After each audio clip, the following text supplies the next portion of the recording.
Not last week though. I didn't show up last week. I didn't show up last week. Oh, that's right. That's right. That's right. That was your first episode. 222 straight episodes. Broken. Pshaw! I think I missed one on the regular run, right? You Or missed. two. You missed like 3. Okay. Well, Because whatever. there was the time there was like 2 weeks that you were It's sick. better than most. Buck had It's to- better than most podcasts. That's true. And then there was you missed one. You missed one like right before I missed one. Ah. That's when my 222 episode streak started. Yep. Oh, I gotta update this. Oh no, that is updated. Cool.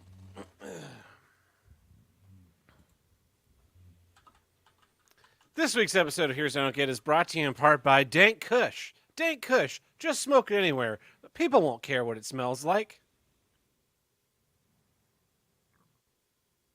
You know what I realized? I haven't logged in the sound effects computer yet. Nice. Yeah.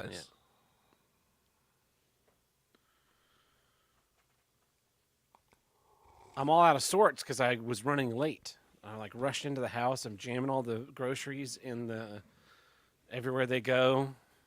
I found the last 2 real fat tires, probably in the state of Missouri. I saw that. Oh, I had one. I had one recently. Luckily. yeah, they have like it's at Schnucks, and it's like mix and match your own 6-pack, and they had 2 regular fat tires left. So I got 2 fat tires and 4 beers I don't even want. I should have just shown up to the thing with the 2 beers and been like, ring it up, ring up the $11. I just want these 2 beers. I don't want these other fucking beers. You didn't get like a Stella's or anything. Stella's wasn't an option. It's all like small local craft beer bullshit, and then there and then almost all of them IPAs. Like fuck me with the IPA. Are you kidding me? Yeah. I might have to swing through the other Schnucks and see if they have like single fat tires. It's like, how do you know you're an alcoholic? You're like scavenging for single beers because they're ending the flavor you like. Tab, I think you have a problem. I don't have a problem. The only problem is I changed the fucking formula. Now give me my fucking bottle. Yeah, Fat Tire is now essentially a low carb strawberry beer. Ugh, super gay. Yeah. Oh, actually, Sobrum, Tim and I both converted. Tim is now Great Lakes Baptist, Yes. and I have become a Presbyterian. So we're going to be talking exclusively about Jesus. But I have been. But here's the thing: we're gonna get some diversity. I've been talking to a friend of mine named Mohammed about his views, and they're looking really, really good. They are starting to look really. Have you seen the post from the Taliban where they're like, "Man, now that we run the country, I have like a 9-to-5 job, and I got to commute. This blows. I signed up for the revolution, not this shit." Mm-hmm. Welcome to the party, pal. All right, here we go. Let's try this again. This week's episode of Here's What I Don't Get is brought to you in part by Dank Kush. Just light it up anywhere. People won't mind the smell.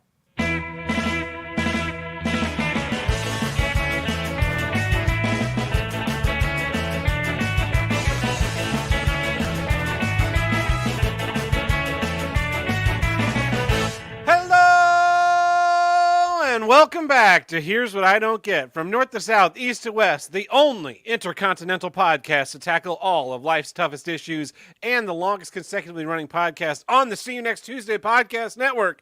I'm your host, Tab Burton. With me today, my friend, Tim the Handlebreaker, fresh back from the Lone Star State. Yeah, that's right. Where everything is bigger, including the people. Yeah, they're all a saw- lot fatter. Yeah.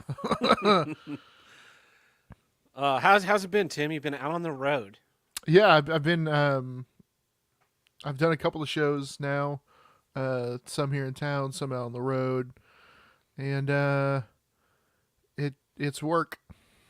It sure is working. Mm-hmm. No, but I do enjoy the new job. It's got some it's got downtime in a different way than union gigs do. Mm-hmm. But that means that like there's long period, like there's I think there's one show in the next maybe it's 2 shows in the next 3 weeks for everyone, and one of those shows is in town, and the other show is like a 4-man team show. So like, there's that's almost 3 weeks of like pure, like getting to work in the warehouse, and like, I mean, we started today. We like a good chunk of that warehouse got like really dug through, and like stuff that isn't getting used getting put away, and like rotating and organizing stuff. Always feels good to do that. Always feels good. I don't know about you, but I love when the FedEx, like now, you don't see there's not a lot of FedEx guys dropping stuff off for union gigs, but when a FedEx guy drops something off at the office, it's like, okay, who's it for? Is it for the boss? But if it's just like general, it's like, oh, is that a new lens? What is that? Cables? What is that? It's like Christmas. It's like Christmas. Oh, you got me cables, just what I wanted, and they're color coded correctly. Oh my God, they have European plugs. Oh, that's the worst. I got into a shitstorm this week. So I got into work this morning to a bunch of emails about these. So the staff. So there's two of us full-time technicians, and then we have a bunch of part-time technicians. Yeah. And the regulations state that the part-time technicians can only work 20 hours per week. Sure. Which is an impossible number. Yeah. So very often when we have shows in production, they work more than 20 hours a week. Normally it's not a lot more than 20 hours a week, but it is a little bit more than 20 hours a week. Yeah. You're reaching 25. Yeah, 25, 30. Yeah. So this past week, the reason why I wasn't here to do the show was because it was just, Sunday was a show and a loadout. Monday we turned over the space in 12 hours. Mm-hmm. Tuesday I had my class, from noon to 8. Wednesday rehearsal, Thursday class, Friday show, Saturday 2 shows, Sunday finally dark, right? Yeah. So I had to call in a bunch of staff to help to do that loadout, and to do that turnover, and to do that show. Now I don't have a 400-person call list like I did in Tulsa, where I could be like, all right, you group get these hours for the turnover and the loadout, and you group get these hours for the show, and that way nobody goes over 20 hours. Now, some of these people went into overtime. Like, they worked 40, 41, 46. Yeah. One person worked 49 hours last week. A part-timer. A part-timer, yeah. And so I get all these emails that are just like, you can't do that. You can't have them working this. Like, I'm not going to them being like, take the fucking shift. Take the fucking shift. They're taking those shifts because they want to be there, which I think is a good reflection on me as a human being. Because at one point, so this show had 2 lighting designers, right? And Monday, we do the big turnover. We're focused. We're ready to go so the lighting designers can program. And I don't want to hang out. The lighting designers have keys to the building. Mm-hmm. I don't want to hang out and waste my time. Like, I'm exhausted. I want to go to bed. And so I'm just like, you know what? You guys can lock up. And then a bunch of the staff are just kind of hanging out. Like, we're just going to hang out and, see if they need any help, maybe learn something about the light board. And I was like, cool. We like being here. We like being in your theater working. We don't like going, home and just like sitting on the couch and watching TV. And I was like, man, that feels good.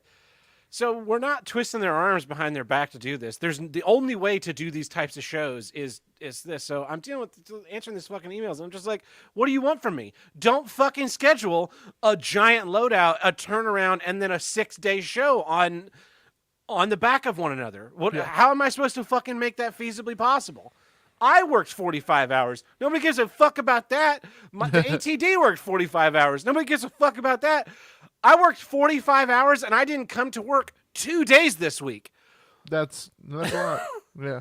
And so, and I was like dumbfounded at what they wanted, and it's just like so fucking irritating because it's just a bunch of HR harpies that don't understand like how theater works because we're a part of this whole big other mess. And most of the big other mess is just normal office people. Yes, They show that's up 8, 9 a.m., they leave 4, 5, 6 p.m. They don't come in on Saturdays, they don't come in on Sundays. yeah. We don't have that luxury. Like, I had a really, really, really interesting conversation today. I got an email from this guy who's like getting out of one of the universities in town, and he wants to make theater his job. Yeah. He got a degree in engineering. He has an engineering job that he's working right now, and he's like, I hate this. This is not what I want to be doing. I thought when I took the engineering job that I'd be able to like do a lot more creatively to solve problems, but I'm just kind of like doing the same things over and over again. And I'm really interested in theater, and I really wanted to like get someone's idea of if this is possible. So we talked for like an hour today. He just came to my office, and we were like chatting about, you know, my experiences in theater and what advice I'd give. And I was like, man, that's fucking cool. Like, this is a job. It's a job that people, you can't work this job as just like maybe I'll just kind of do theater. It's like you have to commit to wanting to do it. You have to have some kind of will to do it in order to handle all of the bullshit that's tied up in it. And you can't explain that to an HR person because they have no fucking interest in doing their job. They're writing their novel. They're going to become a painter. They're just building up enough fucking vacation time to tour Europe. They have no passion for their lives. Like, they can't, we're like different species. What you had a passion as a youth, and then you turn that into a career that pays you well, that like you find some amount of fulfillment outside of just the paycheck you cash every week. Yeah. Yes. I know how crazy that sounds because your life is miserable, but my life's not. I really, really enjoy working in my field. And the people that I work with generally tend to be that same type of personality where we want to do this. We're not just showing up for a paycheck. So I'm sorry they worked more than 40 hours a week. They fucking worked it. They fucking deserve it. Fucking pay them. And guess what? Next week, there's going to be a fucking another one of them. So suck my dick right off. Anyway, you have anything more you want to share, Tim, about your travels on the road? How was Texas? How was it?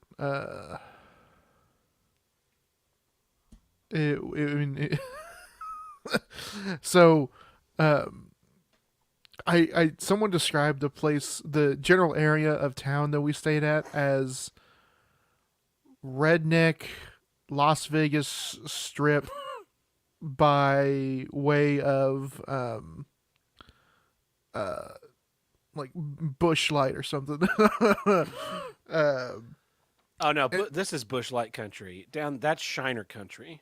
Yeah, no, it is China country. Yeah. I mean, first night, we after we landed, we went straight to a German pub. Nice.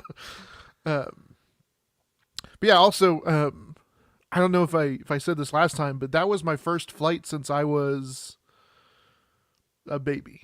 Yeah. Sucks, doesn't it?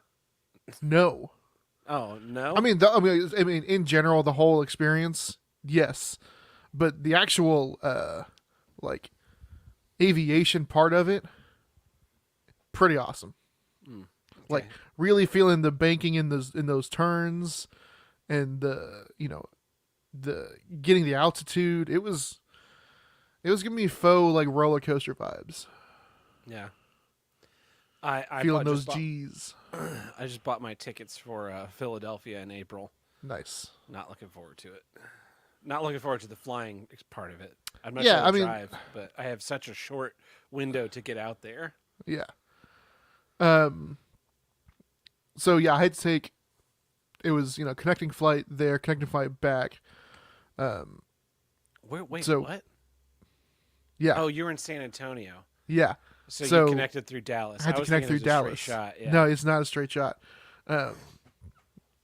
But luckily, the company pays for a couple of employees to have.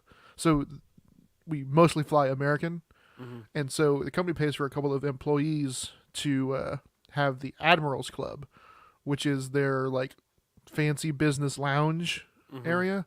So instead of like having to like Hang go out with all the spend poor people. go hang out with those poor people, spend $40 for a meal at Chili's, get to hang out in the fancy schmancy lounge and eat hummus and weird colored carrots and blocks of cheese.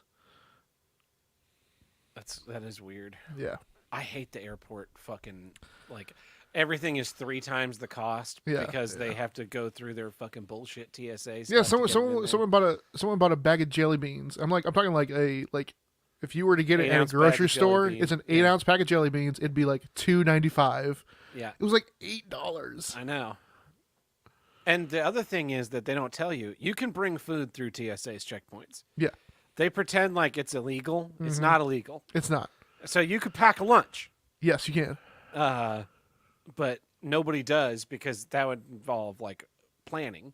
And then also, like you get to your connecting flight and you want to have lunch, and it's like, great, I get to have a hot sandwich, a lukewarm sandwich. A lukewarm sandwich. Yeah. Anyway, I'm happy you're out and working. Yeah, me too. Me too. Yeah. I was talking about the guy that I was talking to today. He was asking me like, what's some advice that I would give to someone, and I was like, don't give up. You're gonna have a lot of shitty days, and you just gotta kind of push through and find the good ones, and be memorable for the right reasons. And I told him a story about one of the guys that you and I used to work with, older guy. I think you know who I'm talking about. And I was just like, this guy stuck in my mind because he did these things. And, Yeah. And you know, he absolutely wanted to be there, and you know, he always made it a point to shake my hand after a call and say thank you for the work. And I was like, I used to do that when I was a young man. Yep. And so I hope he's doing well too. If you see him again anytime soon. I just talked to him. Yeah. Yeah, cool. Yeah. Well, you ready to hop into some issues? Yeah, sure. What is your first issue this week, Tim? Here's what I don't get. Loyalty programs. So, as I mentioned with the new job, I will be traveling a lot. And one of the first things any of the my fellow employees said to me was, "Oh, make sure you got it. You got to get the loyalty app. So, got to get the American Airlines loyalty. Got to sign up for that thing, and then, there's like 3 major hotel chains." And then a bunch of spin-offs. There's a bunch of different hotels that you could be staying at. So, got to get the rewards, loyalty programs for all of those, because you never know which one you'll be staying at. Plus, you gotta get pre-checked, Tim. Yes, pre-check. So here's the thing, right? It's not a big company, and I am the newest employees before me have been there a year. Okay. And are not the ones doing much of the travel. So the guys that have been doing this a long time, for years and years and years, and have been traveling for years, already have like the built up knowledge and expectation of these loyalty programs. So like on the flight to Texas, right? I signed up for the loyalty program, which immediately gets you into Group 6 boarding, just by being part of the loyalty program. Wait, isn't that the last group? 9 is the last group. 1 through 9, right? 1 through 4 being priority, 5 through 9 being the poor people. But as long as you get the loyalty program, which if you're only flying once in a whenever, you're not going to bother to do. So you're 7 through 9, right? These guys are boarding in 2 and 3. Groups 2 and 3. They're high up in loyalty. Because they've got like platinum plus 500,000 miles, right? And like there's good perks that go along with some of this stuff. Like when you reach a certain level, you can get Hold on, Tim. Let me ask you one question. Yeah. Was there a referral? Did you like put one of their names as referral to the loyalty program? No. Okay. No, there's none of that. There's none of that. I thought it was like a business going pyramid on. scam. It's like, oh yeah, Tim, you have to sign up for this. Sign up for this. Though. Be sure to tell him Tab sent you though. Be sure, No, because then there's I none of get this going 500 on. points and you get Uh-huh. 500 points. Yeah. Yeah. I mean, they should. They probably should They integrate some of should that. incorporate that. Yeah. Uh, And then Tim, you get 2 other lieutenants underneath you. They Yes. give you 500 points, and Uh-huh. then that gives me 250 points per guy you get under you. and Now, it they get actually 2 makes the lieutenants. airplanes go faster. If you see like how there's like one guy at the top, like here's you, right, and here's your friends, and here's their friends. See how it builds like Makes a delta like a nice like a delta wing that makes the airplane go faster. And you're just like nodding. You're like taking notes. Yeah. Okay. mean, They did though, like on the way back, they were like, the captain would like to inform you all that there is there's an exclusive American Airlines credit card available, and they were like, we have forms if you want to fill out a form right now on an airplane to buy this credit card. yeah, to get credit checked. Yeah. Sorry, sir. You not only did you not pass the credit check, your credit's so bad, we're gonna have to ask you to leave. We haven't landed yet. That's correct. Sir. That's correct. Kicked out the exit door. But yeah, it's funny. Like the first time, like I listened to the whole spiel, and then like we took off and the seatbelt thing came undone. I was like, okay, headphones in, music on, book out, and after that, I was like, I get it now. Like I understand what happens in case of emergency. I understand when to not unclick your seatbelt. There's a whole light associated with it, Mm-hmm. All the whole spiel. I was like, it was 3 more flights. I was like, I'm good. As soon as I sat down, headphones in, music on. That's what you think, Tim. Yeah, the whole time I had my headphones in, they were like, passenger in seat 15A, you've won $10,000. Please come to the pilot's door in the next 3 minutes to claim your prize. Oh, hey, folks. We found a big bag of money. That's an old Brian Regan joke. The individual stacks are just getting so big they keep breaking the rubber bands. Yeah. Anyways, so my real beef with these loyalty programs is that they're very particular. Mm-hmm. So like I signed up for the loyalty program after my ticket had been bought and paid for. In my name, of course. Yeah. So you think like, I have my flight confirmation number. I'm now a loyalty member. I can search for my confirmation number, see the flight, and when I click like tie it to my account, it won't tie because my employer put my name as Handlebreaker instead of the legal the Handlebreaker. Mm. So so you have to go through this whole like post facto adding flight to your membership thing, and that was the least troublesome one. The worst one was the hotels, because the same thing happened. Like the hotels booked in my name, and I'm on the Hilton's hotel stays reward app or whatever, and it's just like, you don't exist. This confirmation number doesn't exist. Like, okay, and so this. But is I before got a room card. Well, I have the room card. that was before I even got to the hotel. And I get to the hotel and they're like, confirmation number. I'm like, read the confirmation number, and they're like, Mr. Handlebreaker, yes. Well, clearly I exist.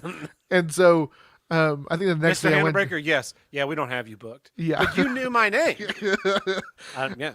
Yeah, I think the next day I went and was like, hey, can you tie this to my account so I can get the rewards thing? They're like, yeah, what's the number? Okay. Yep, it'll be there within 72 hours, and my phone goes bing. It's like, you've got rewards. Can I cash these in now? Yeah. I'd And like then, a free juice. And then last week I stayed at a hotel that is a low level chain. Like they've got like 10 hotels around the country or something. Mm-hmm.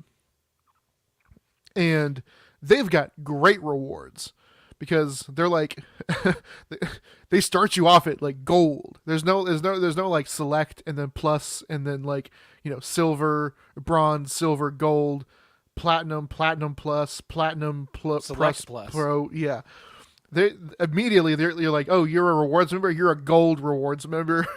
Your loyalty starts on your second night, not your second booking, but your second night of your stay. Mm. And they're like, here's 3 free drink tickets. They're good for coffee or booze. Like, this is amazing. This is how you do it, Now I feel like I'm being loyal. right? Yeah. Yeah. I hate the loyalty programs because so like I went grocery shopping on my way here, right? And went to Schnucks, and I've lived now in St. Louis for 7 months. I go do most of my grocery shopping at Schnucks. I could get a Schnucks rewards card or whatever. Yeah. I don't fucking care. I don't care about the like 45 cents in savings I get by being a Schnucks Plus member. It pops up while I'm standing there. Enter your phone number for Schnucks Rewards. I don't enter my number. The guy's then like, "Do you have a Schnucks Rewards?" No. If I had Schnucks Rewards, I put my fucking phone number in. Yeah. You could tell if I had Schnucks Rewards because I would be about a foot shorter and a woman. That's who these fucking loyalty programs are. And I hate the ones like Walgreens has the one where it's like you're walking around and it's like $4.99 for Walgreens Plus Select members only. It's like that's not a fucking sale then, you assholes. Like it's all so stupid. It's just a way to gamify getting you to come back.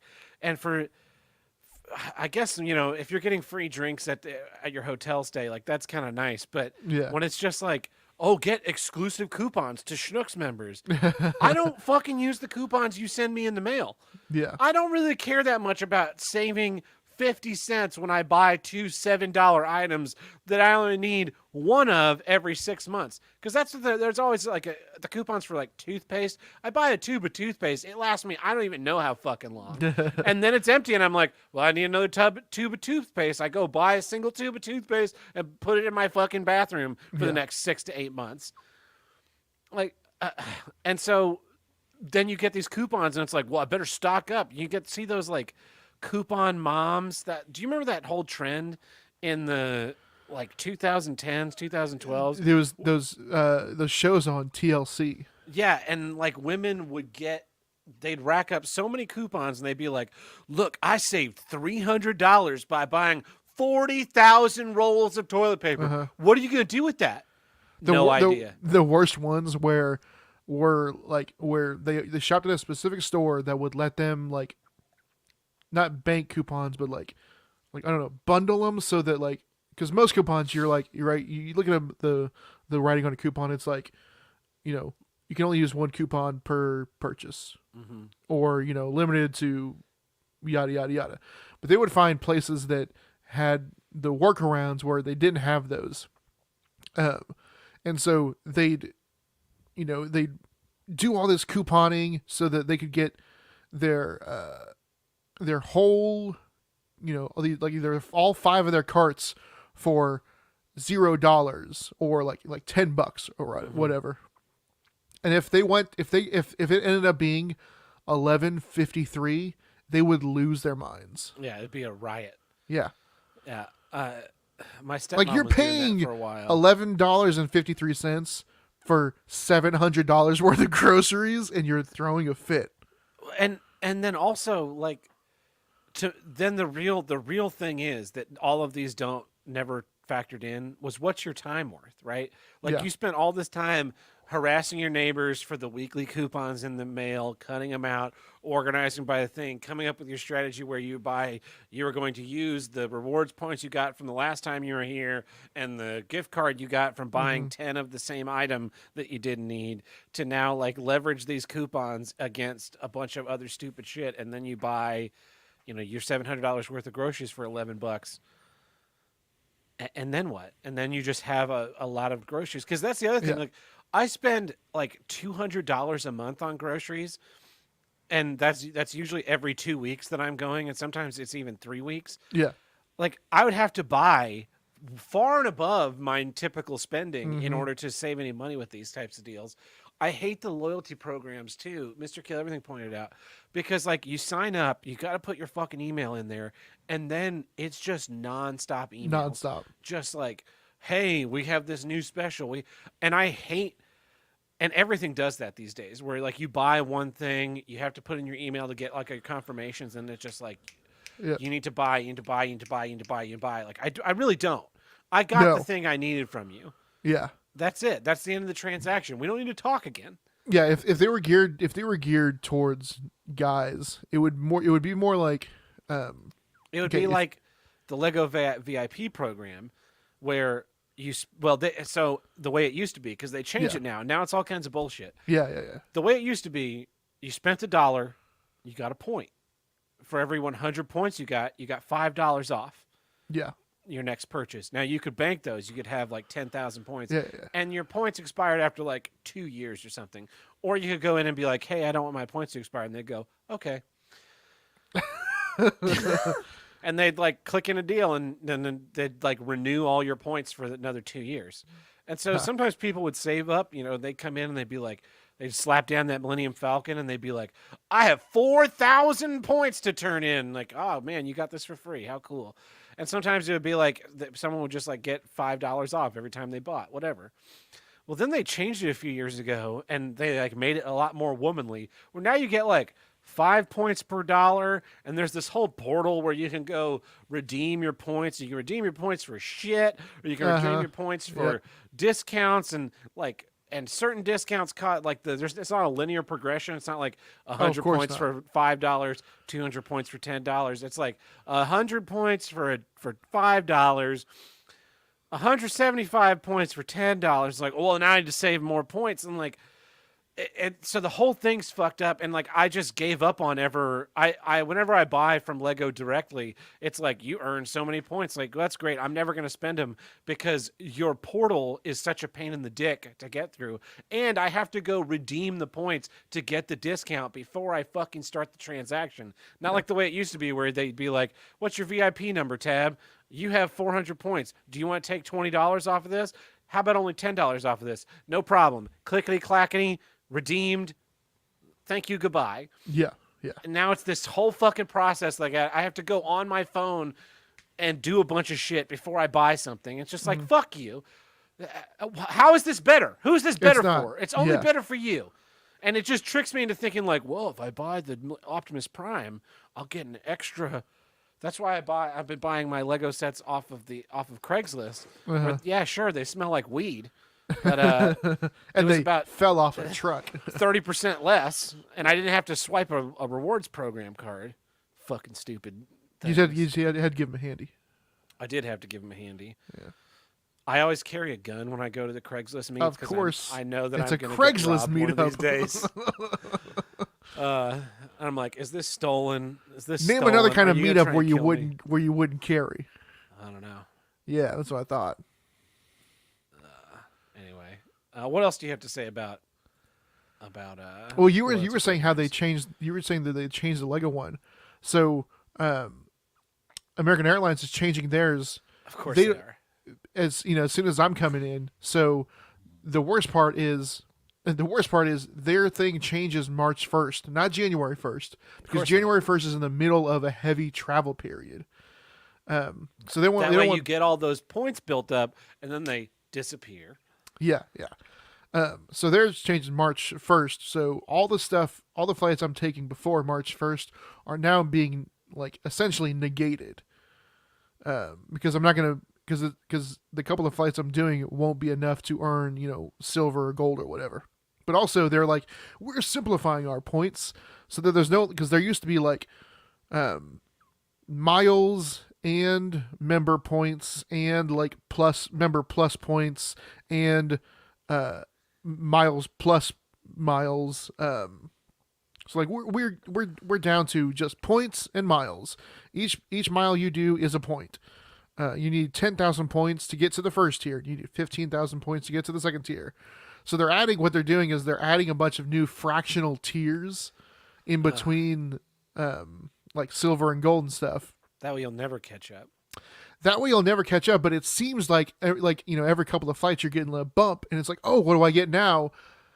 I get more peanuts, a second packet. a second pack of Yeah, peanuts. That's I flew essentially what it 30,000 is. miles and I get a second pack of peanuts in your face, you fucking poor bastard. You Yeah. fucking born in zone 7, motherfucker. Meanwhile, now they've made it like 12. There's 12 boarding zones. You're actually deeper in the line than you were Yes. before. Absolutely.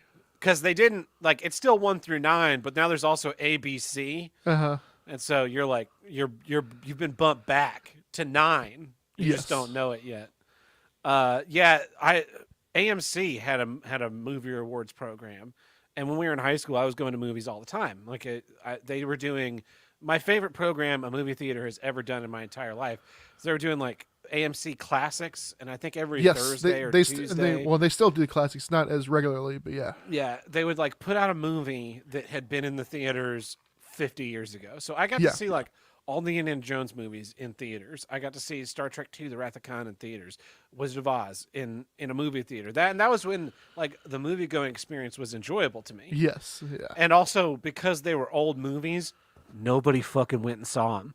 So you could just like go see Indiana Jones on a Saturday with your friends, and you'd be like 3 little groups in the theater. And because everyone's seen Indiana Jones before, no one really cares when you're like, I fucking love Indiana Jones so much in the middle of the movie. Yeah. And so like I was going all the time, and they had AMC rewards where I don't even know how it built up, but basically like you'd give them your card when you bought tickets, and every so often it would like pop out a receipt with your tickets and be like, hey, you earned a free popcorn. Hey, you Yeah. earned a free upgrade to a drink. And so it's just like nice. Like I'm going to get a snack or a soda probably anyway. And now like I can buy a large for the price of a medium, whatever the thing was. And it was great. And then they're like, oh, we're switching to AMC stubs. And I was like, oh, okay, cool. What about all my AMC movie rewards points that I already have? Oh, no, fuck you. Yeah. That shit's gone. Stubs is the new deal. It's all going to be in Stubs. And then Stubs ended, and they started a new one. So it's just like you just create these loyalty programs. You let them run for a few years, let people get invested, and then you go like, oh, now we have a new thing. Now we have a new one that you have to get, and your old one doesn't count anymore. And I'm Yeah. sure if you like carrying it up enough, they'll like, oh, we'll give you 400 points in the new app. How about that? I think the loyalty programs rely on it's basically the opposite of like phone games or like live service video games with microtransactions, where those rely on whales, right, to keep them afloat, whereas like loyalty programs, they get a whale that like somehow like knows how to like use and abuse the system, and they're like, okay, next year we got to get rid of that. They find the guy that's doing the best, and they're like, all Uh-huh. right, everything he's doing, we're canceling all those programs. Yeah. I also feel like they intentionally. So like my stepmom had Walgreens Rewards or Walgreens Plus or whatever it was, Uh-huh. and it's under your phone number. And so I would Yeah. go in and enter her phone number, and just like get whatever the sale price was, and she Yeah, earned yeah. points. We both win, and then I put in the phone number one day, and they're like, "Yeah, that one's not working for some reason." What the fuck do you mean it's not working for some reason? It's this. They've had the same fucking. They use the house phone. Yeah, They've had yeah. the same fucking house phone number for 20 years. It's working. And I would do that. There's somewhere else that I would do that. Oh, whenever I go to Barnes and Noble, I use a friend of mine's phone number because she has Barnes and Noble rewards. Again, Yeah. I get the like 10% discount. She earns whatever fucking points she has, and I don't have to deal with getting the fucking emails. Yeah. That's really the solution. They're canceling Yes. the Netflix password sharing. Yeah, they're walking that back. Yeah. They're gonna oh, there they are. They're walking it back. They're gonna cancel their own fucking network. No, I'm not. I'm not going to buy Netflix because I can no longer log into Tim's Netflix. I'm just gonna go without Netflix. Yeah. And when Tim gets locked out of his account for no fucking reason one day, he's more likely to be like, you know what? I don't really use this Screw that it. much Yeah. anyway. Yeah. Cancel my fucking subscription and blow me. And I'll be like, hey Tim, let me share my login to my Plex server so you can watch anything you want at any time. If we don't have something on Tab's Plex server that you're interested in, send me a text and we'll put it on the server. Yeah. That's the Tab's Plex server promise to you. Share the password. Share it with your dad. Share it with your mom. Share it with your sister. Share it with a random stranger on the street. I don't give a single fuck. Now that's a loyalty program. That's I can a get behind. fucking loyalty program. And I tell you what, if you come to Tab's Plex server farm, we will give you a free steak.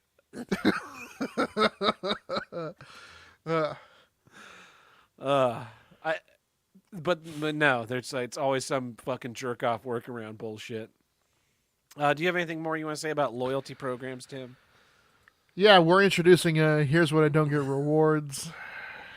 Every episode of Here's What I Don't Get that you listen to will earn you 11 points. Now, once you have 2,437,381 points, you can redeem that for one additional bonus content episode of Here's What I Don't Get. Yeah, that's how that works.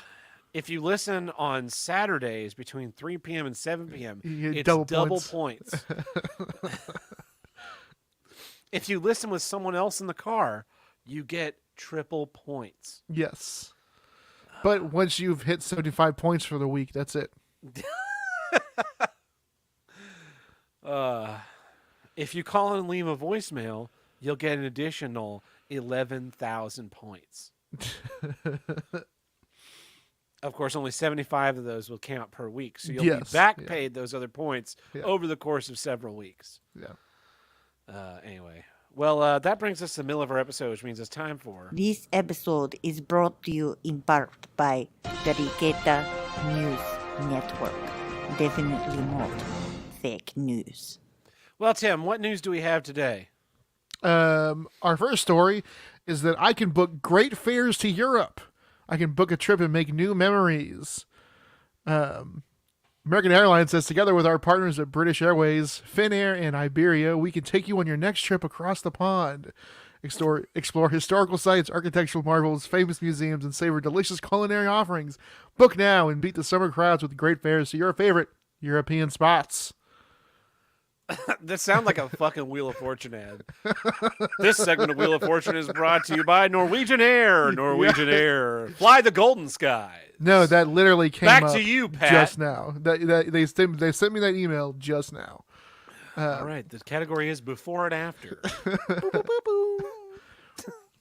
Speaking of before and after, before this episode, we were slowly going into a harsh dystopia. Mm-hmm. And after this episode, we are one step closer to a harsh, even harsher dystopia, because a new bill proposed in Massachusetts would allow Massachusetts prisoners to donate their organs for reduced sentences. The legislation would give people anywhere from 60 days to a year off their prison sentence. 60 days? On the condition that the incarcerated individual has donated bone marrow or organs. They say that it quotes it would quote restore bodily autonomy to incarcerated folks. I'll give you a kidney to let me the fuck out of here. And can you donate multiple things? I'll give you half a liver, a kidney. You have some bone marrow. You take my left eye. What can I get for that, Mr. Warren? Sir, we call that the royal flush. Will expunge your entire record. People with minds said, quote, "It's like you're harvesting organs. It just doesn't feel right. It doesn't feel humane. You're bargaining with vulnerable people over their time." Oh, man. God. I mean, to be Boston, though, I mean, come on. You tell me there wasn't like a synth factory harvesting organs in Fallout 4? Oh yeah, that was the plot of that movie or that video game. Yeah, fucking movie. It is kind of like a movie. It sucked like a movie. Yeah. Oh boy. Well, our next news story comes to us from your favorite city in the U.S., St. Louis, Las Vegas. Oh.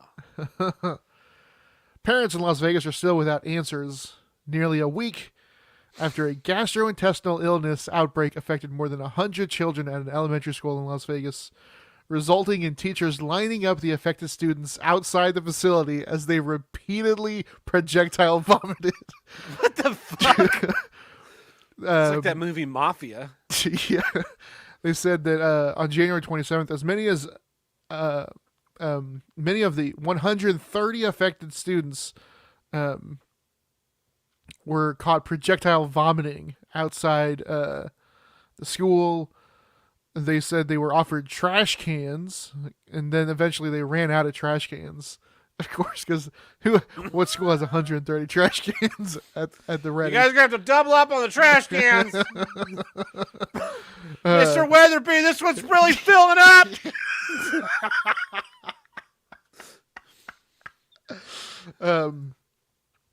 A teacher said it was, quote, like Armageddon.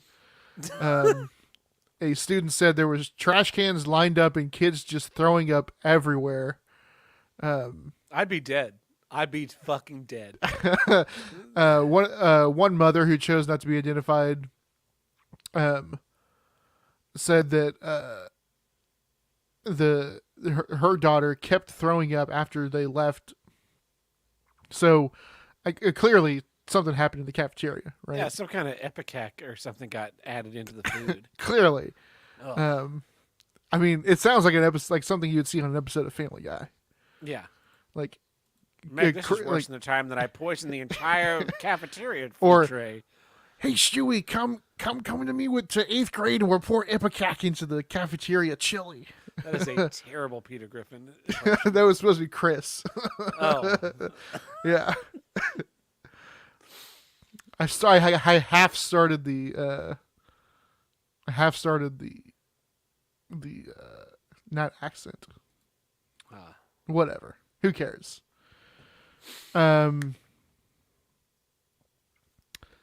Well, our next news story is from it's not from either of our states, but somewhere kind of close. This is from Indiana.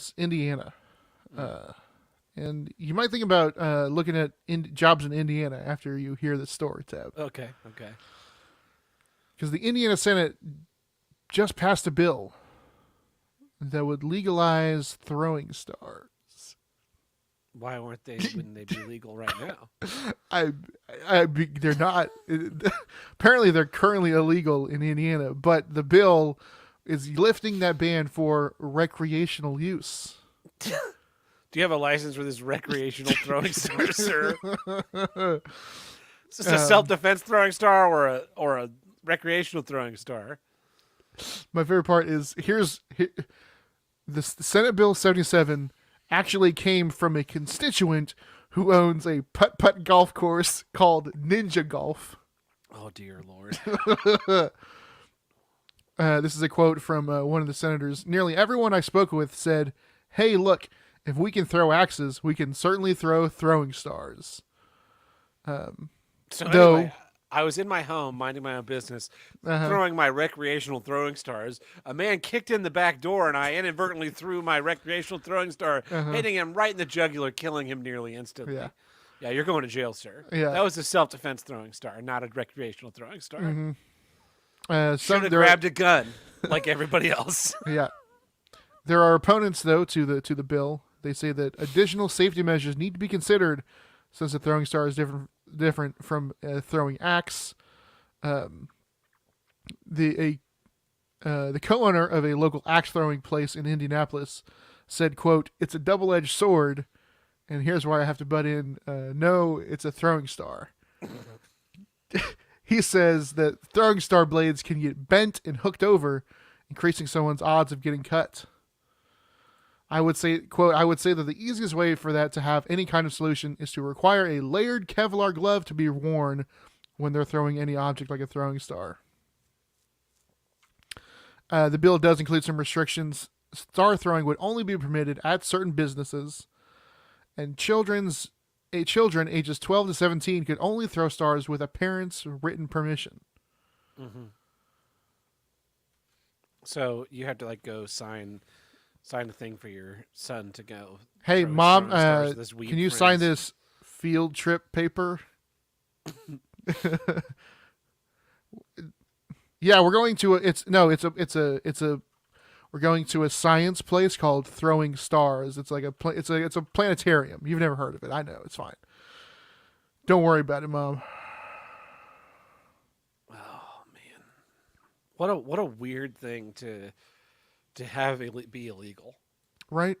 I remember they were definitely. I know England had a problem with them in like the 80s and 90s. Mm-hmm. Like, so much so that like Ninja Turtles weren't called Ninja Turtles there. Yeah, what were they called? Hero Turtles. Hero Turtles. They were Teenage Mutant Hero Turtles. That's kind of why in the second Ninja Turtles movie they never use any of their weapons.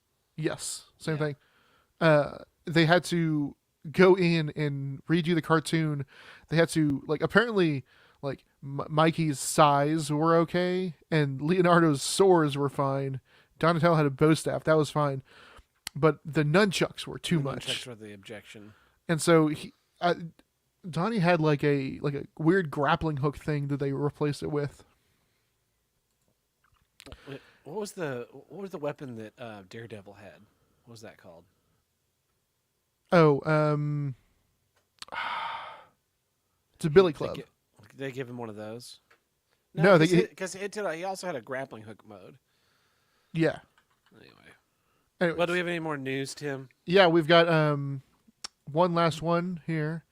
This is about someone that I think has even greater strength of will than you do Okay. when it comes to hating something. According to the Dublin airport last year, one individual was responsible for almost 90% of all complaints about noise from their aircraft.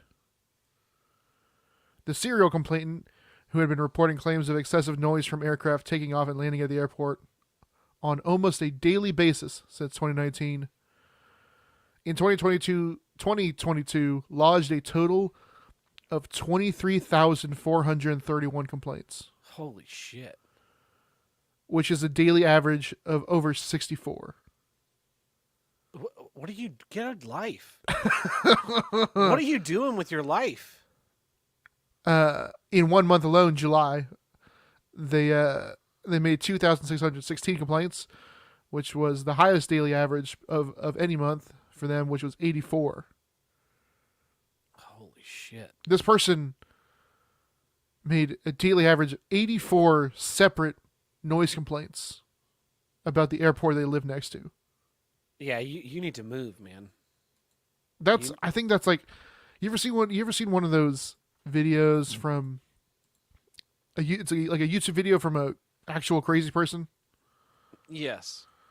where you're like, oh, this is funny at first, and then it's just sad because they think the government trying has to put tiny little bugs in their robot teeth. men that control their dogs and implanted cameras into their dogs' eyes that they can watch so they can watch you. Yeah. That's totally true though. Yeah. If on a 24-hour day, that's a complaint every 17 minutes. Yeah. And now if you account for someone sleeping for 8 hours a day, Uh-huh. that's a complaint every 12 minutes. Sounds about right. Get a life. Ridiculous. We've got one last news story. This is a quickie here. Of course, it's February now. You know what that means. Fuck you, it's January movies stopped coming out? Oh, no. Yeah. It's just fuck you all the time. No, it means it's Black History Month, and the best part about Black History Month is We only have to do it for 28 days. the best part is finding out that people who seem to be well, you find out racists, people that are pretending that they're doing good, being racists. Yeah. Nyack Middle School, for their first day of February in Black History Month, served chicken and waffles and watermelon. Amazing. They were all out of 8-track laser discs. And they're blaming it on the food vendor who made a, quote, last-minute change to the meal without telling the school's administrators. Yeah. But jokes on them because chicken and waffles is great, It is and great. so is watermelon. Don't see how that's bad. That sounds like a delicious and nutritious lunch to me. Can you like? Do you think we ever got watermelon when we were in school? As Absolutely not. You know what the thing I saw the most in high school? a slop. No, it was the thing. I think the thing I saw the most in high school was just like it was frozen fried chicken tenders and French fries. Yeah, This is the thing I saw the most in high school. that was the best thing that our cafeteria offered in high school, Tim. It was either that or those burgers that were served inside the like paper foil and were just like soggy and gross. Oh man, those were terrible. Yeah, there was some bad food. Yeah. And we went to one of the good schools, Tim. Imagine Yeah. what they were eating at McLean. Oh god. Well, this has been Ricetta News Network. We will show you the way. and that takes care of our legal obligation this week, Tim. But you know what it doesn't take care of? What? Opening our new Ninja Training Emporium in Gary, Indiana. If you want to help us with this new business venture, you can visit us at patreon.com/HWIDG, subscribestar.com/HWIDG, or tip.hwidg.com, the new URL where you can send us a tip live during the show. And that stands for, I got to really rework this now that we have a lot more URLs. That's a weird acronym. Yeah. Those letters and words don't match up. Well, so we over on Patreon we have 10 tiers. We have the $1 tier, which gets you early access to each week's episode, plus our monthly minisodes. We have our $2 tier. We do throw the random bits and bobs now and again. We have our $5 tier. We drop the hate and talk about what's great in our monthly bonus episodes. Here's what I do get. We have our $10 tier where you, the fans, submit a film. You vote on what film we watch, and we watch and record the feature-length commentary. And then finally, we have our $50 Spite Producer tier where you get a say in the show. You can request a special guest. You can request a format change. You can request special bonus content. Anything that your heart desires that we can reasonably fulfill, we will do our best to do so. And we want to say thank you to all of our supporters, big and small, on Patreon, on Subscribestar, and those sending us tips directly during a thing. And we really appreciate everyone. We would not be doing this show without your generous support. So thank you so much, everybody who supports and still listens to the show. But let's get back into some issues, Tim. And I've got an issue. This isn't audible. This is not what we talked about before the show. Here's what I don't get. Distaste for the franchise.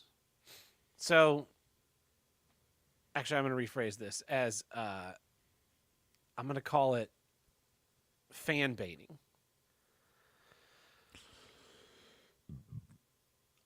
Star Trek Picard, I've been one of the most vocal critics of the Alex Kurtzman, J.J. Abrams Star Trek franchise since 2009. And Star Trek Picard is going into its third season this year. Mm-hmm. And, you know, the big selling point is they're bringing back the original TNG cast. They're bringing it back! And it's supposed to get people like me to be like, oh, I love Worf and Geordi. Yeah. And I love, you know, Beverly Crusher and Will Riker, and they're going to put them all back together. Now, one, it doesn't make any sense, like, as a plot for these people to be back together in any functioning circumstances. Like, they've all kind of, like, moved on with their lives. They're going to get back on the Enterprise D and be like, you're Captain Picard again. Doesn't make any fucking sense. But I'll tell you what's worse. Now, Tim, you remember the series finale of TNG, All Good Things? Yeah. For those people who didn't watch it, the series finale of All Good Things opens in the present day, season 7, Enterprise D. Picard shows up. Worf's about to make his move on Deanna Troi, fucking finally. And Picard shows up in his dressing gown. He's like, "Oh, what day is it? What day is it? The star date, Mr. Worf, it's the star date. I must cock block. Q sent me back here to cock block the shit out of you." And then we flash forward 25 years to a retired Picard living on his vineyard in France.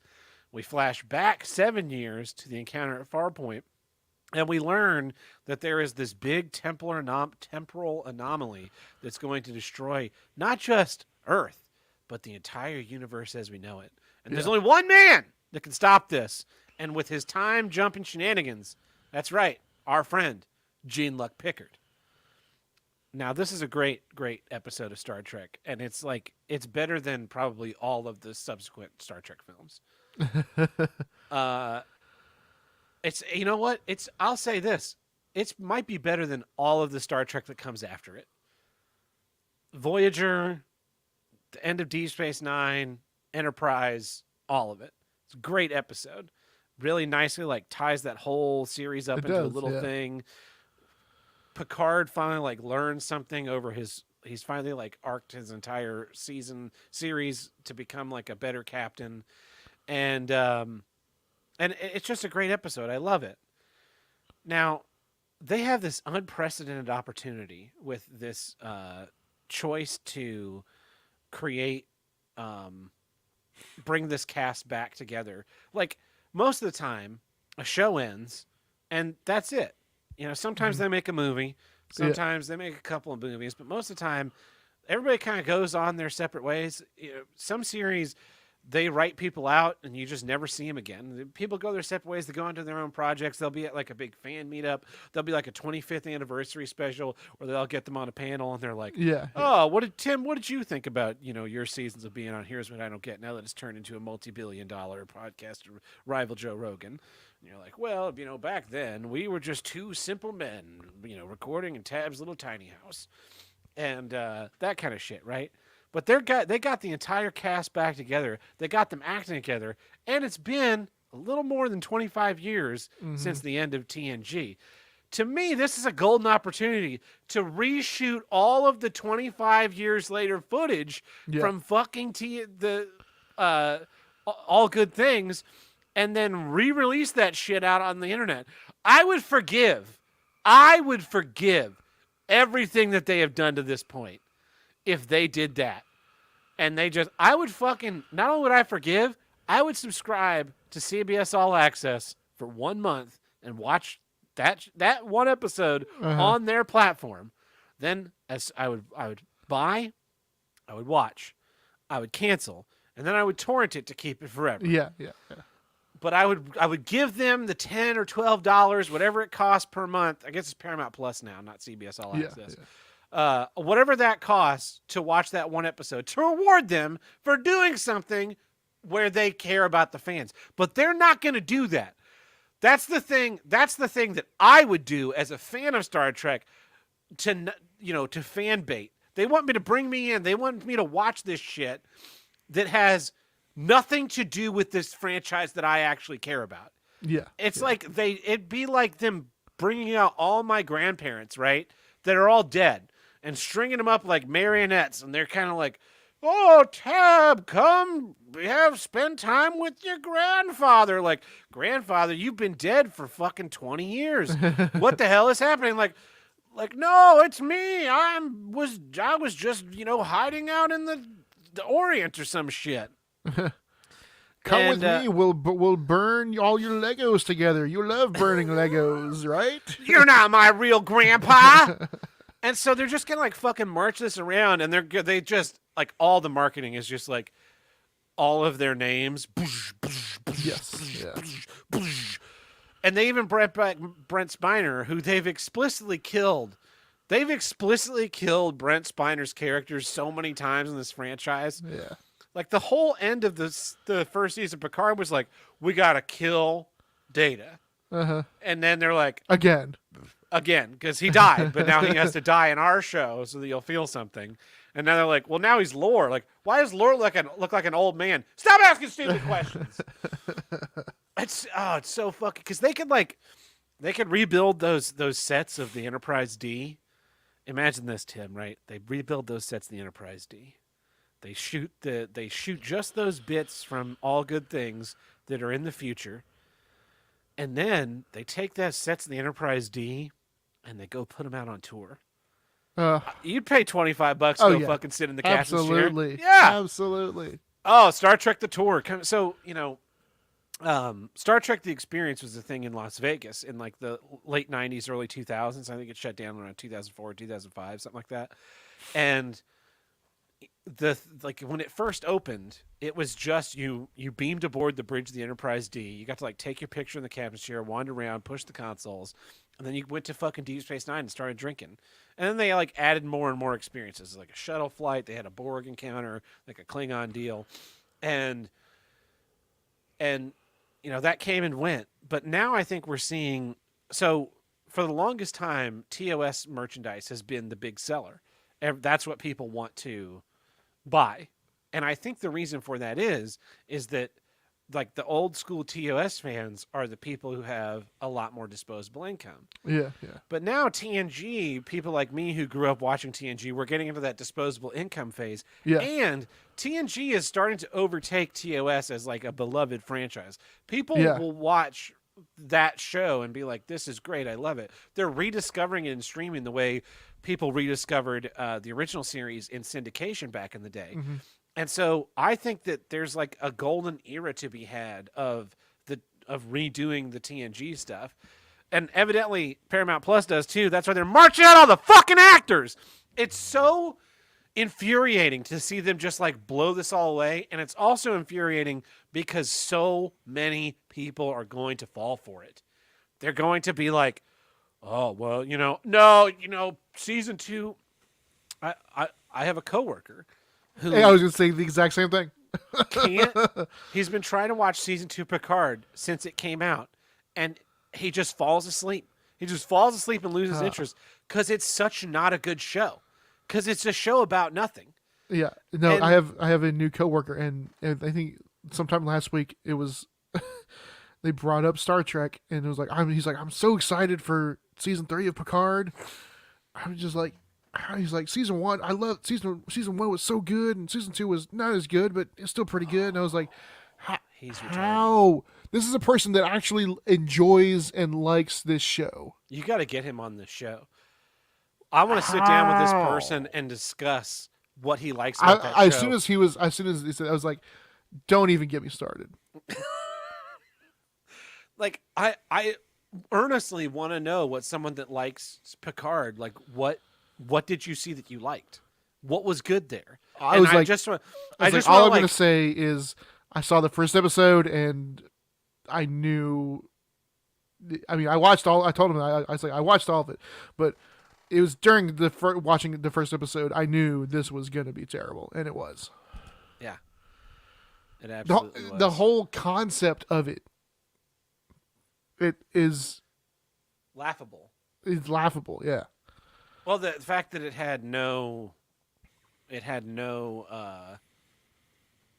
point. There was no purpose. There was no thrust. It was just a show that happened.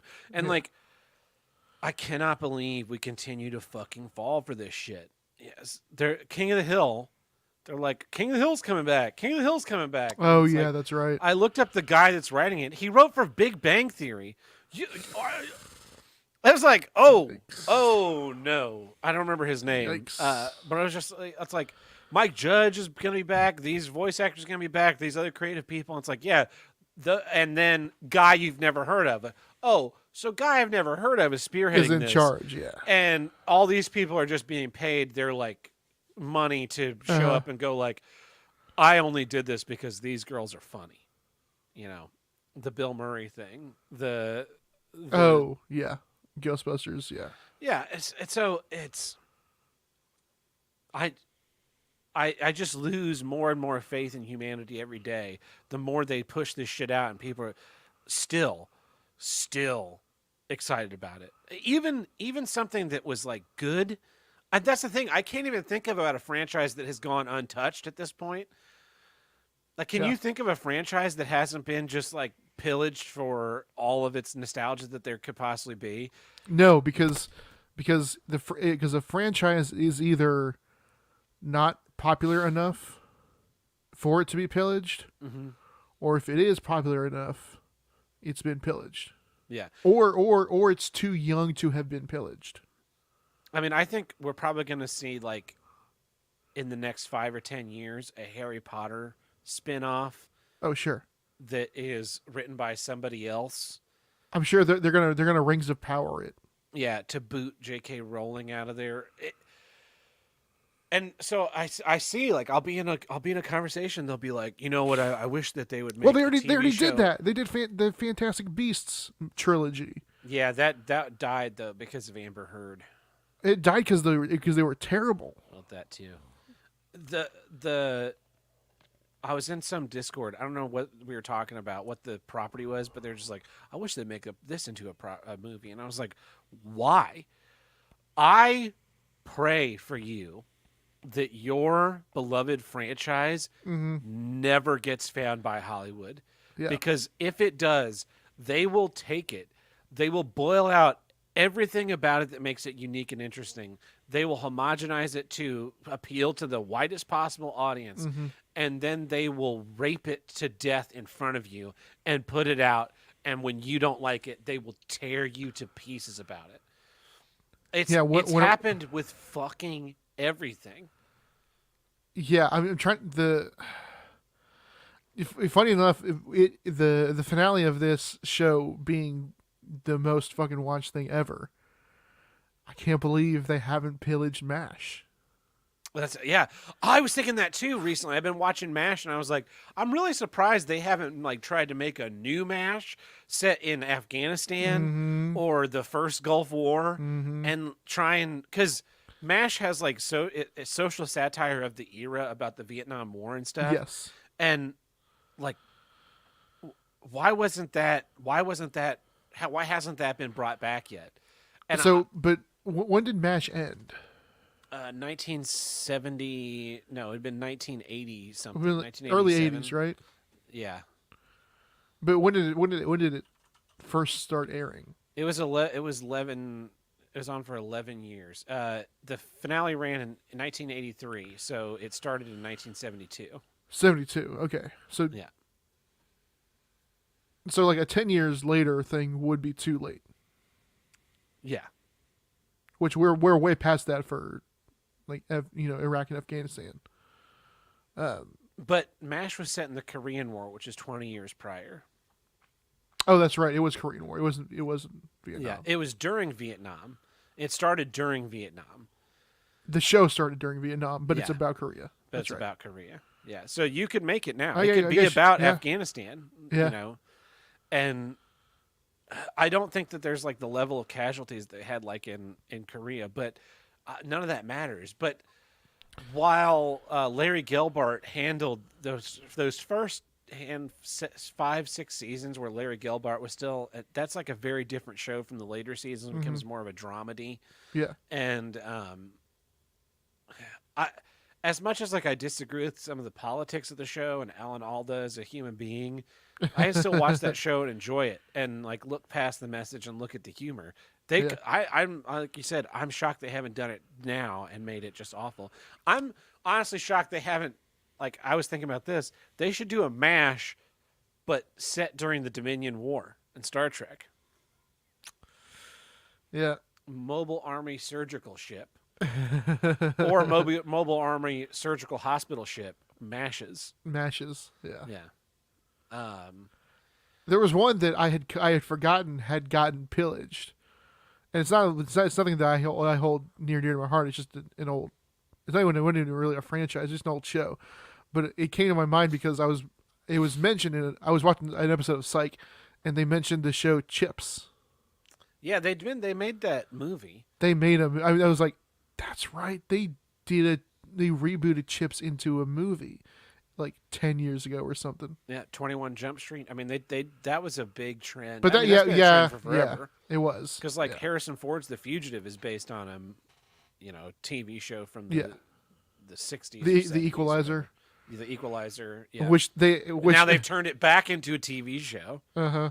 And yeah, I like if you love a franchise or a property or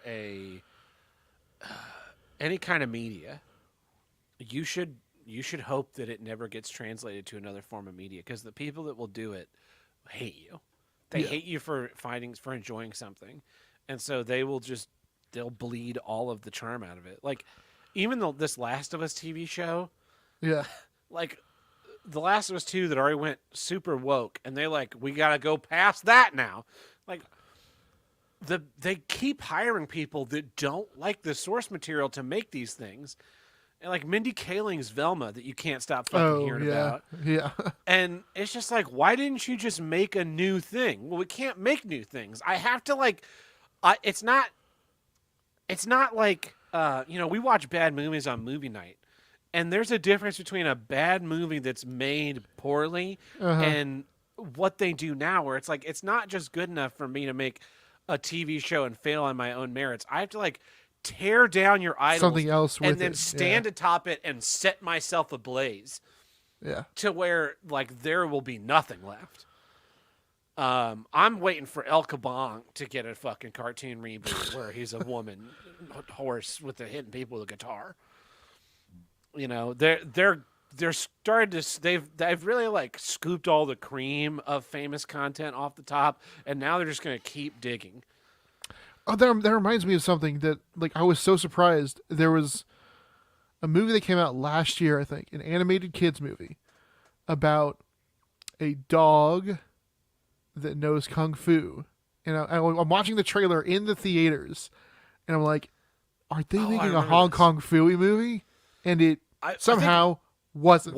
I remember. I think we saw that trailer together. And Probably we were for Sonic. Oh, probably like, for we were Sonic. like, is this Hong Kong Phooey? Yeah. Is this Hong Kong fucking Phooey? And it was But not then Hong it Kong wasn't. Phooey. Which was both like amazing, but also like how did you not just Puzzling. get that license?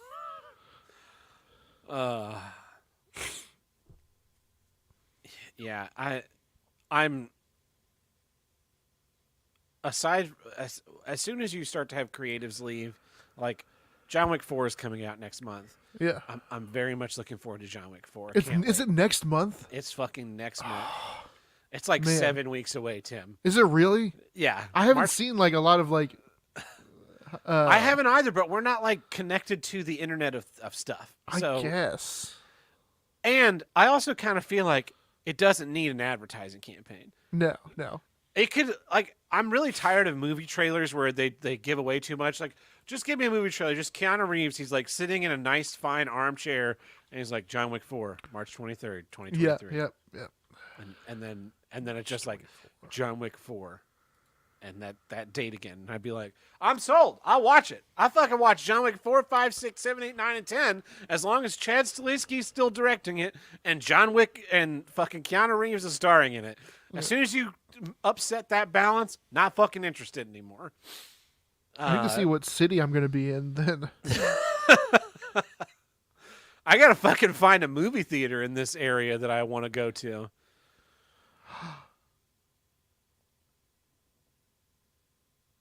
He gasps. I will either be in town. Mm-hmm. The day it comes out, I'll either be in town or coming back into town. Straight to the airport, straight to the movie theater from the airport. Yeah. Yeah. So they'll keep fan baiting, and they'll keep doing it.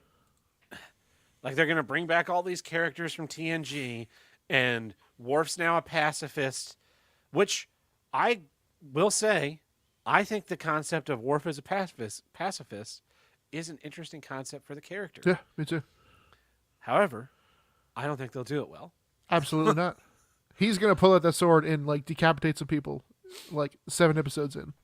Maybe not even 7. 7 minutes in, So, and episode 1, he's killing people again. oh yeah. No, actually, sorry, that was a stupid claim. Worf won't be in episode 1. It's a 10-episode season, right? There are 7 of them. Oh, it's gonna So be. it'll be like I gotta go episode get all 8, these they'll people, all be together. and then Yeah. because like I could see Worf as a character, the struggles he goes through between Yeah. Deep Space Nine and films and TNG, and kind of like coming to this stoicism of like violence has done nothing for my people. There has to be a better way. Like, you have to control yourself, much like Wolverine in Old Man Logan. Yes. And then he's put in that impossible place where the only way to I think we mentioned save this the last peop- time we talked. yeah, we talked about it Old before. Man Worf. the only way to save the people that he cares about, Deanna, Geordi, Picard, Riker, the only way to do that is to embrace that rage, the primal Yes. Klingon instinct. And like the question of and you know what I think would be really great? If he didn't and somebody died. Think about if like I don't know, like Beverly Crusher gets killed and Worf could have saved her, but he was like, I have this code. I can't act in violence anymore. Yeah.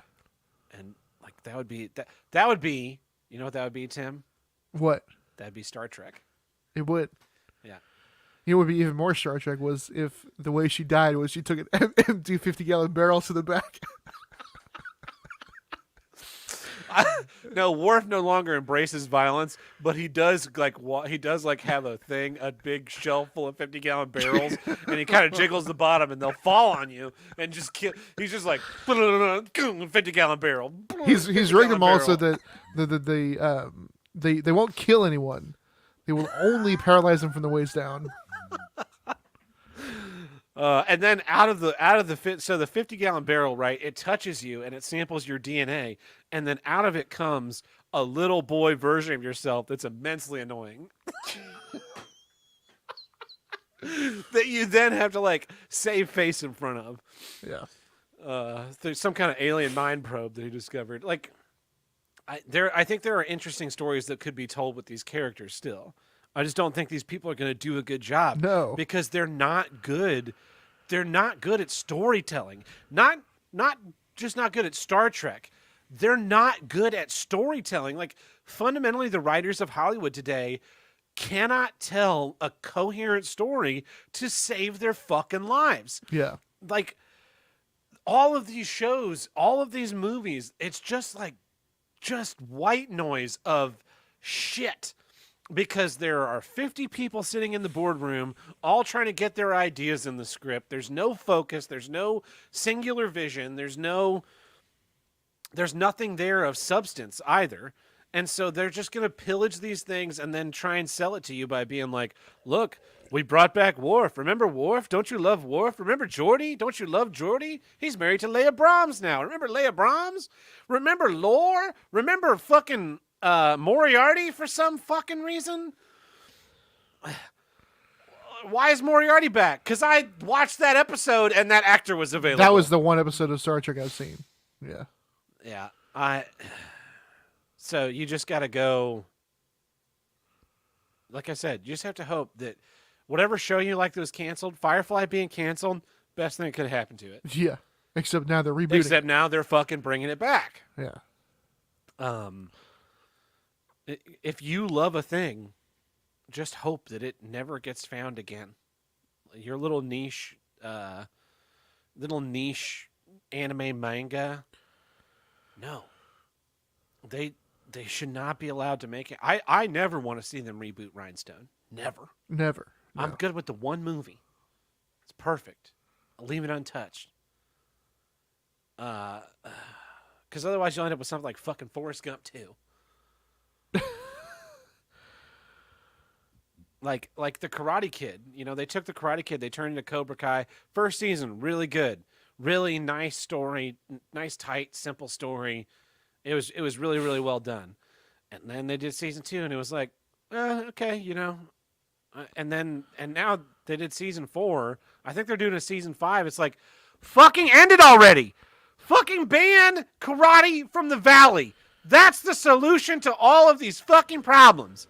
No more karate. None. There's 10 times more Cobra Kai than there is Karate Kid.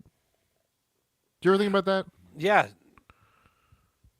Even the one with fucking Hilary Swank. Yeah. I'd rather watch that movie than more fucking Cobra Kai. And what I find infuriating about the show Cobra Kai is that the show is supposed to be about the first season was about Johnny Lawrence like redeeming himself and proving that Cobra Kai wasn't just like this mindless evil organization like they made it out to be in the Karate Kid and Karate Kid 3.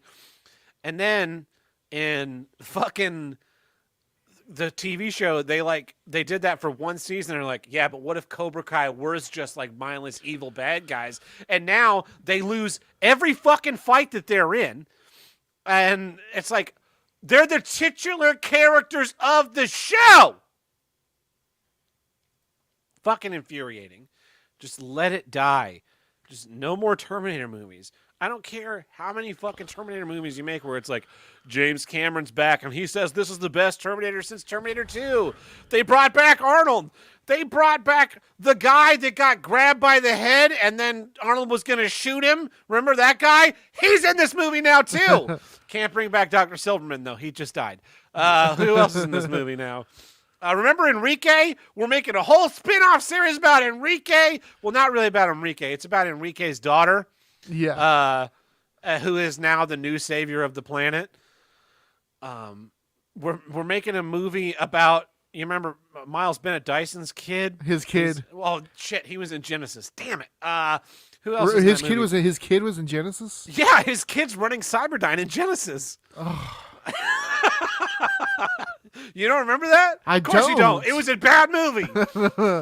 You remember the guy with glasses that Miles Bennett Dyson takes into the vault in that one scene? He's like, where did these come from? Don't ask. Uh-huh. That guy's going to be in the new Terminator movie. Aren't you excited? First time in years. They brought back Robert Patrick. He looks like a big sausage in a suit, but he's back as a T-1000. They're digitally de-aging and, more importantly, defatifying him. Yeah.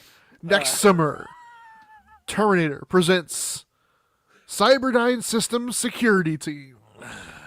The fat dudes that got stuck in the bathroom during T2. They've learned their lesson, and now they're fighting against robots. And they're joined by the Fast and the Furious. What the fuck is happening? I can't wait to see the trailer for the new one. It's coming out pretty soon. No way that movie's going to Fast be X. Where could they possibly be going, Tim? They went to space. They went to fucking space, and then they had a Minions crossover in that film. Those are things that happened in the last Fast and Furious movie. I think you know what happens when a franchise goes on long enough. They're going to literally jump a shark. No, they're going to time travel. Oh, shit. They're going to They're gonna time time travel travel. back to fucking Fast and Furious 1, Just aren't one, they? yes. Oh, Yeah, no. they absolutely are. This is why Because this will take place like 2 years from now. Mhm. So this will be like it'll take place in like 2026, and John Cena and what's her face like did something. They hacked the world, right? And the only way they can unhack the world with their new thingamabob that Ludacris invents is they need a Ludacris is hanging a clock on his bathroom wall, and he falls and hits his head. And when he came to, he drew this, the flux capacitor, and Yeah. that's what makes time travel possible. yeah, Tim. and they have to drive back in time to the 88 first miles movie an hour, yeah. because that's the only way they can find technology that can run this thing, and that technology happens to be like combo DVD VCR players. They have to steal the manifold out of Brian's car during the drive in that first race in the first movie. Yeah. And that's what causes the floor plate to fall out for no reason, because they actually shrink their cars down real small and drive into his car. Yes. They jump into his car and do it. Yeah. That's why, like, Robert Zemeckis has said that as long as he is alive, they will never do anything with Back to the Future. Yeah. And I'm just like, I just like every day, I get down on my knees and I pray, and I'm like, God, please don't take Robert Zemeckis today.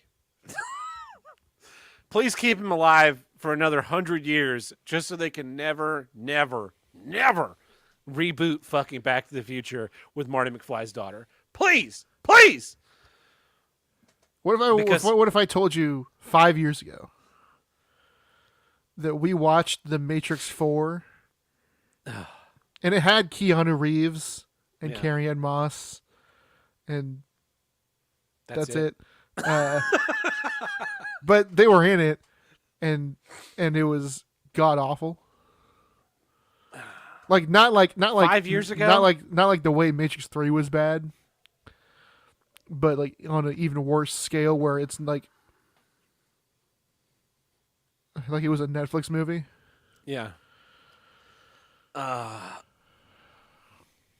5 years ago, I might have believed it. That would have been Yeah. 2018.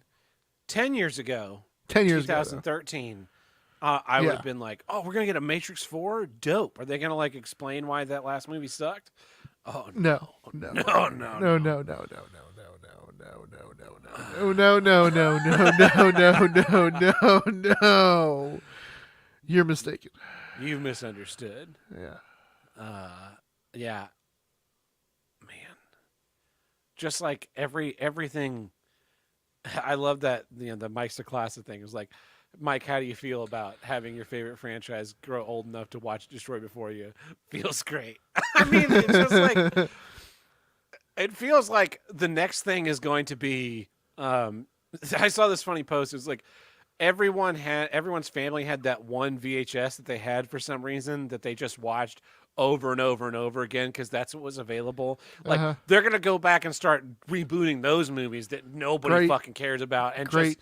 just ruining the shit out of them. Just like those weird movies that were on your shelf at home and you were kind of like, oh, this. I guess I'll watch this again. Great. I can't wait for the reboots of Outbreak, Michael, Airbud. Michael, yeah. and Like Mike. Yeah. We brought back Little Bow Wow. He's not so little anymore. And that white kid. Remember That the white weird kid? kid. Remember the weird kid with glasses from Jerry Maguire? He grew up to look like a weird mutant man. He looks like that kid, only like longer. Yeah. Anyway, yeah. Fan baiting. I don't know why we're still falling for it. Please stop. Please, like the next time you see a trailer for a movie based on a franchise that you even have a pet, they're making a fucking Dungeons and Dragons movie. How can that possibly be good? Yeah, I don't know. They've done it before and it was terrible. They've done it like 3 times. It's never worked out, and they're just No. like, this time will be different. This time it's going to be different because they're adding comedy to it, and you know that you know what Marlon Wayans was in the last D&D movie. I guess he wasn't he? Yeah. Yeah. And you know that like the last scene, if it's not a major part of the plot, either the last scene, like if it's not like the first scene and last scene encapsulating the whole thing, then the post credit scene will be like all the actors in 2022 normal clothes sitting at a table playing the game. Mm-hmm. You're like, that was fun, guys. See you next week. That'll be the post credits, yeah. Yeah. Oxmad livestream points out reboot Short Circuit. That's one I'm surprised. They made like what? They made only two of those. Yeah. The first one's great. The second one is fine. I don't like within the age of Alexa. Why wouldn't we believe that Johnny Five is alive? Short Circuit versus Mac and Me.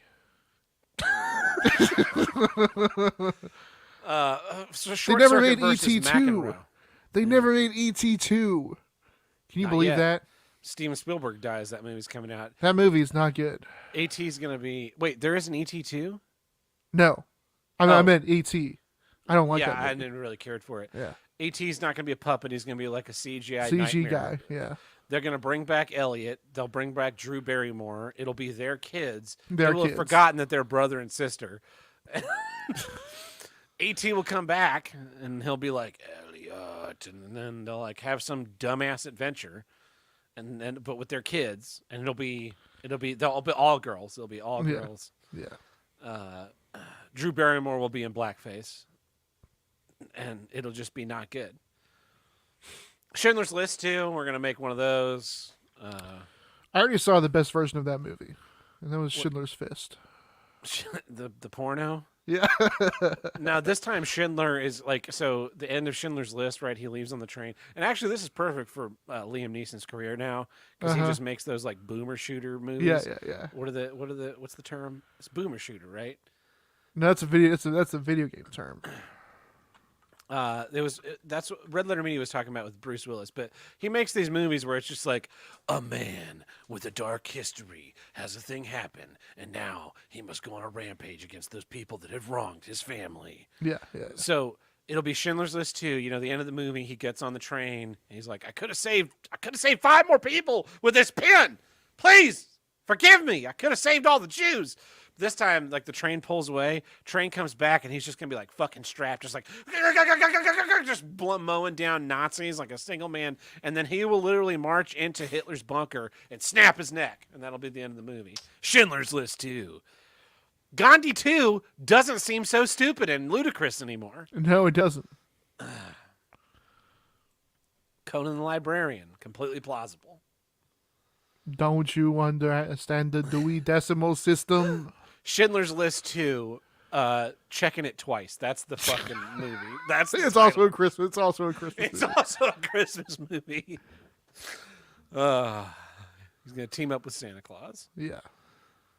It's not gonna be like it's not gonna be Joel's Christmas. It's gonna be Xmas. Like it's not gonna have any religious no, overtones of any Absolutely kind. not. No. Yeah. He's But gonna, they will. They will. They definitely will. Vaguely interpret that elves are the original Jews. Like they're an offshoot, yeah. an offshoot species. Oh damn. And you know what? A lot of people will go watch it because they're stupid. Yeah. Because they've been tricked. So anyway, well, that's my issue. And that wraps us up for this week's episode. Here's what I don't get. So I'm Tab Burt. I'm Tim the Hinda Rigger. Until next time. See ya.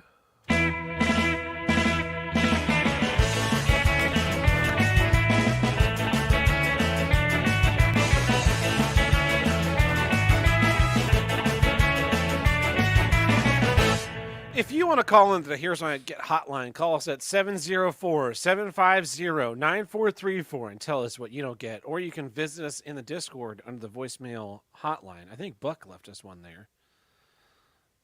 Let's try it. Let's click the button on this computer and see if it works. You know, it's a Mac, so it just works. Yeah, it should just work. You know how, like, so with this computer, if I take this mouse and I click on a thing, it opens. But on this Mac, it's like, whoa, what do you want me to do? Hey, everyone, this is Tab Burt, and I'd just like to come on here today to this podcast that I love called Here's What I Don't Get and tell everyone that I've really been lying to you this whole fucking time, and it's time to come clean. I actually hate the movie Rhinestone. I think it's a terrible movie, and everyone who actually likes this movie is a gigantic faggot. The only reason I pretended to like this movie is because I have a secret gay crush on Sylvester Stallone. And It's not secret. I just had to find some way to express my homosexual attraction to him while also covering it up, and I figured that this was the best way. I know that the fans of Here's What I Don't Get are very tolerant and full of understanding and love, and so I decided that after years of being in the closet, it's time that I come out and confess to everyone that, yes, I, Tab Burt, want to suck Sylvester Stallone's dick because I am, in fact, gay. Thank you. That must be that weird furry Tab Burt that I found that has the different Oh, yeah, spelling. that's right. That's right. Because yeah. that doesn't sound anything like me. Does it? No. Yeah, okay. He said it was secret. He said what was secret? Your gay love affair with Sylvester Stallone. Yeah, it's not secret. Actually, I don't. I love Arnold. If I have a gay love affair with Yeah. him, it's fucking Arnold. Welcome to the fucking party, pal. I wonder if you can like just feed it. I want to feed a robot my voice and see if it drives it crazy. Like that. That's that, how you know, break that, AI. Yeah, that Chat GPT thing. Like if you made it listen to enough, here's what I don't get. It would completely overcome the programming, and it would be like, oh man, it's Pepe Sylvia. Here's one from the voicemail hotline. Here's what I don't get. My grandpa fought in World War II. He was such a noble dude. I can't even finish school. Missed my mom and left too soon. His dad was a fireman who fought fire so violent. I think I bored my therapist while playing him my violin. That's so insane. Oh my God. That's such a shame. Next to them, I don't feel so grand. But I can't help myself from feeling bad. I kind of feel like two things can be said.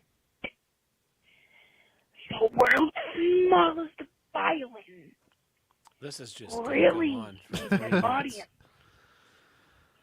So if I do I have not no idea what this is find talking about. somebody But you know what's who frightening, Tim? What? It has a Southern I'll Illinois blow up area code. smithereens, Who?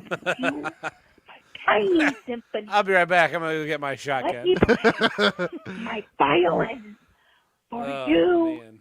you. My grandpa fought in World War II, and he was such a noble dude. Man, This is like, I this is like a feel weird Mr. poem. Fool. I've got so much left to prove. All my friends have vaping friends. You know, Oxman We're Livestream so said I'm just good watching the opening at of Rocky making 5 on repeat. I've actually never seen any of the Rocky I'm movies. so I've seen the scared first one. of Never seen the caving others. in. I need to add it to Is my this Plex server so that I can watch them. Yes. I was gonna add That's Rocky so movies and the insane. Zorro movies. I might Oh try my to do that God. tonight while I'm building this Optimus Prime. Shame. I'd love to know your thoughts on each movie. Each Rocky I movie. don't Yeah. feel so Oh, grand. should do that. We could like do I a can't help post cap on myself. those Rocky Yeah. movies. I'm feeling. Because I've seen the first one. Like I could probably I like kind of feel like you know, he to got. be I sad. don't remember how he gets contacted. I think The world's they like find him in smallest a violin really needs an because Apollo audience. Creed. He's looking for like If just I a do not find training fight, right? somebody And so they're soon, like, "Oh, call this dummy." I'll blow Yeah, up yeah. into He'll put on a good smithereens. show, and then Steal so my somehow he tiny trains. And symphony. he like runs up the steps, Just let me play. and then they fight, my and he goes all violin 15 for rounds. you. But they you, choose for you, Apollo Creed, you. but he's still happy because he went the distance. Somewhere Yeah, in the yeah. universe, And that's the movie. somewhere, someone's got it. Yeah, I you know. missed the Wish other 75% of the movie. Made That's a it love easy. Love story. story. Yeah. Yeah. I vaguely remember that there was a love story. Yeah. And then 2, I know 2, he fights Apollo Creed again, but this time he wins. 2's the rematch. Yeah. Yeah. And then 3 is Clubber Lang. And Thunder Lips. Okay, I don't know who that is. Yeah. 4, Dolph Lundgren kills Apollo Creed. Ivan Drago. Yeah. Yeah, so he goes to the woods and like does all the things while Ivan Drago has the like robot machines Uh-huh. training him. It's And awesome. then they fight, and I It's a assume great Rocky montage. wins. Yeah. Rocky 5, no idea what happens in that movie. And then there's what? Rocky Balboa, right? Yes. Yeah. Yeah. That was like the reboot in the 2010s. 2005, 2006. Yeah. So then Creed is about Apollo Creed's son, who's now a boxer, and Rocky is now the trainer. Yes. And then Creed 11 Uh-huh. is about I don't know what. And now apparently there's a Creed 111 coming out. Right? I can't believe they made so many. I can't believe it's such a big franchise. 4 is one long music. That is correct. 4 is, Base Brian said 4 is one long music video, and it's awesome. Yeah, maybe we should do like the Rocky cast, Yeah. Sly cast. They're coming out on 4K this year. I'll buy them. There you go. I already have them pre-ordered.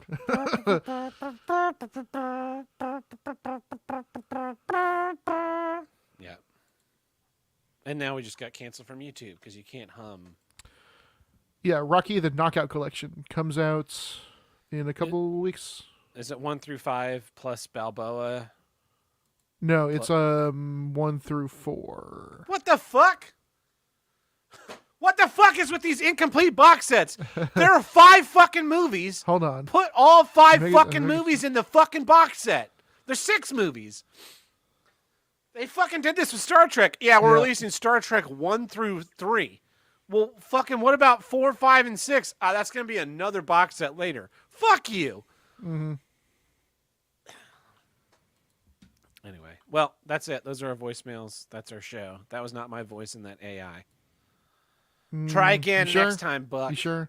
You punk bitch. I gotta go jerk off to to the Italian stallion, and I'm not gonna be looking at the girl.